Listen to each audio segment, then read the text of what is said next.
Kraut Rocks chefs, ultimately your challenge is to change people's outlook on kraut. Each of your signature sauerkraut dishes showcases your technique for using kraut, and fans will be able to taste the results. How did you rock the kraut? I rock the kraut 3 ways, man. Yeah? We started off when we made our pork stock.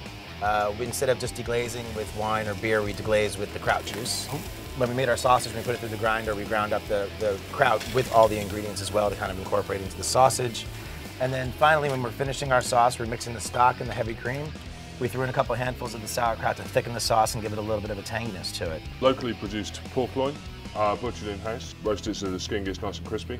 Mashed potatoes, sauerkraut with some bacon thrown in there, apples that are produced in Virginia, roasted.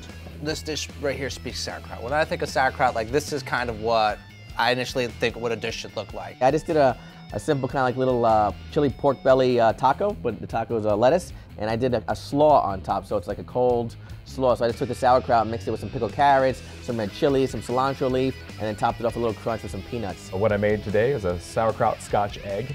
We made a sausage, predominantly pork fat, threw a little bacon in there. The sauerkraut went in with the brine and the actual sauerkraut itself. I wanted some of that chew, kept it pretty classic. So I'm trying to put these things together, like the pork, the Italian sausage, and cook this with the sauerkraut slowly with some brown beer, caramelized brown beer.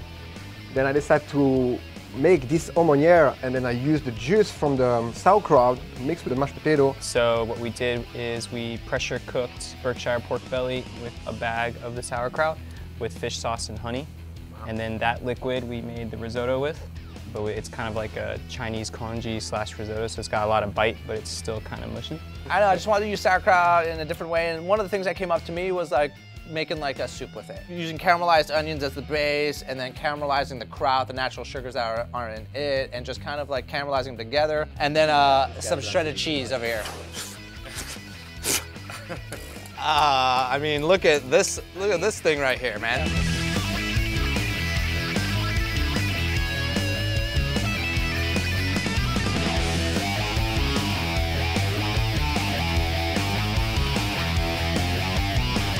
So delicious. That's awesome. Teddy, that's delicious. I love this. That's pretty delicious. Kraut Rocks right here. Make sure to check out the other videos in this behind the scenes series on krautrocks.com.